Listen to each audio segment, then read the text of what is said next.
Thank you everybody for coming. Welcome to the European Union. One of the most important criteria for the European Union is the shared values. Human rights, democracy, rule of law, freedom, equality, and human dignity. In the middle of Belgium, there is this invisible border, which we call the language border. In the north, the language is Dutch. In the south of that border is French. It wasn't always possible for the Dutch-speaking community to use their language. The administration was French, schools were French, court of laws was French.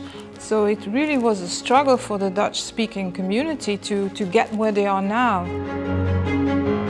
It was quite interesting learning how the Dutch and the French speakers have coexisted peacefully and how they've managed to mold a governance system that is so inclusive and takes into consideration the rights and the needs of different inhabitants regardless of their language.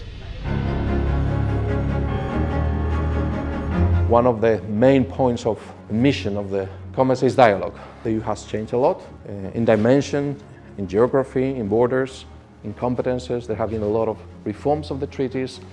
We have now 500 million citizens. In the Treaty of the Functioning of the European Union, there is a provision, which is Article 17, that exactly speaks about us. So there is divided in 3 paragraphs. The first is that the Union respects the status of churches, religious associations, or communities and universities. This is constitutional law. The Union shall maintain an open, transparent, and regular dialogue with churches and organizations.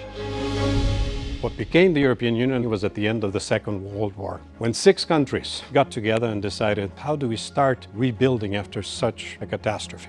And the first thing they came upon was 2 very important raw materials, essential for reconstruction, coal and steel. From there, it just kind of snowballed.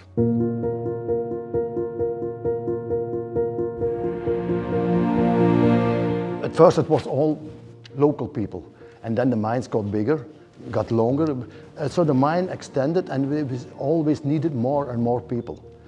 Before that was Italians, Moroccan also, Turkish people were a lot here. It was one community. This feeling of togetherness was because of the people needed each other. If you break your leg, you will not make it to the day. You will not make it. We have to carry you.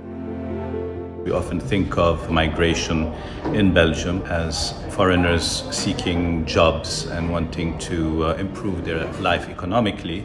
But what the historical story tells us is that in fact a lot of the migration happened as a response of Belgian need for workers.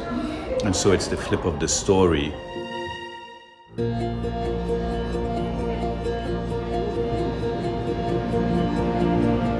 A lot of children goes to Dutch education, but they are not Dutch, they are not Flemish. So they have a lot of struggles to learn the Dutch language. And so they don't have many chances to go to the university. A lot of children are very weak in Dutch, so they have to get some support in that. The big issue today is discrimination. High schools refuse women with headcraft. We have structural discrimination from government and institution today.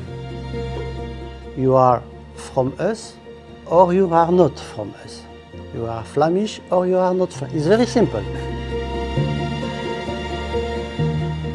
There's a separation between state and religion.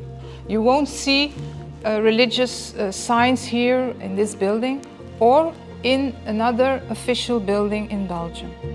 The system here actually separated state matters from religious matters.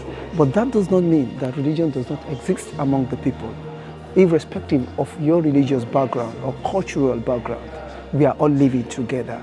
We are all part of the decision-making process. People can rest their differences and embrace their commonalities.